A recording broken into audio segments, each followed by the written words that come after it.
Grabe kasi ang init. Iba yung init ngayon. Nako. Grabe tarik na tarik yung init. Galing palengke. Ang init pagpupuntang palengke. Galing na ng palengke para mamili ng ating mga groceries. Ayan. So, nag-groceries muna ang lola nyo. Oh, groceries. May stock dito dahil mahirap paglabas ng labas. Napakainit. Kaya kailangan na mag-stock talaga sa bahay ng pang araw-araw na makukonsume. Ayan. Sakto pagdating ko galing palengke guys, dumating ang aking parcel. Ito, dagdag na naman to sa paninda natin. Ayan, ito na tayo guys yung in-order ko sa Shopee ng mga earrings. Ayan guys, ipapakita ko sa inyo kasi naubusan ako ng earrings na magnet. Ang bilis na ubos. Ay, beads hindi pala guys. Hindi pa pala ito yung earrings. Ito yung beads, mga beads, karagdagang beads na in-order ko guys. So ipapakita ko lang siya quickly. So ayan, mabilisan ko lang flex ko lang sa inyo guys kung ano pa yung mga ibang kulay na dinagdag ko na sa mga beads ko para panggawa ko ng bracelet. And excited ako sa mga kulay na to guys. Wait lang, bubuksan ko siya. Ay, may langgam pa. So ito siya guys. Mga bago kong beads ng kulay.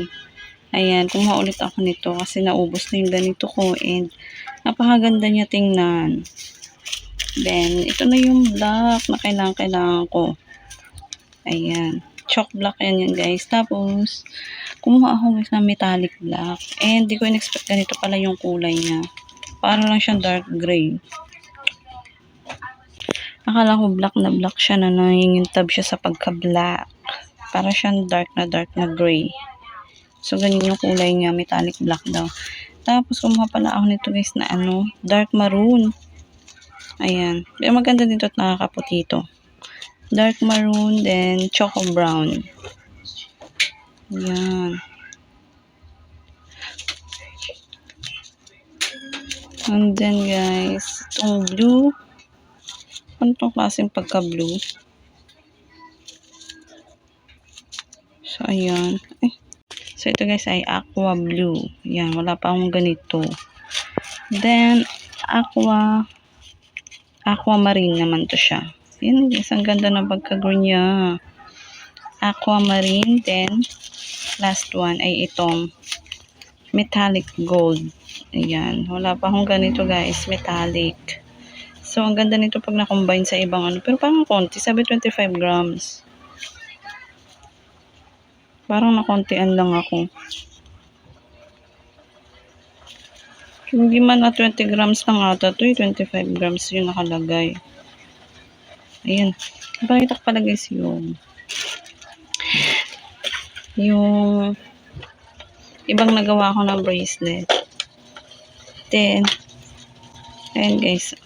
Pasilip ko lang yung aking mga bagong nagawa.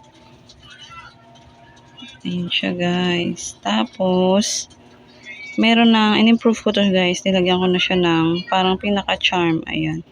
Sarili kong gawa. Ayan. Ayan, may pinaka-charm na siya. Then, ito pa guys yung iba. Ayan. Pink and white. Kanta diba? Tapos, itong green and yellow. Ayan. So, iilan lang niya guys sa mga nagawa ko. Makainit. Abangan nyo guys yung next ko na i-upload na video. Marami akong nagawang bracelets. Doon sa mga bago kong beads. So, abangan nyo yun guys. So, sa next video na to, doon ko i-flex yung mga bago kong bracelets na nagawa na iba-ibang color ng beads. Ang cute. So, abangan nyo yun guys. So, yun lang for today's video.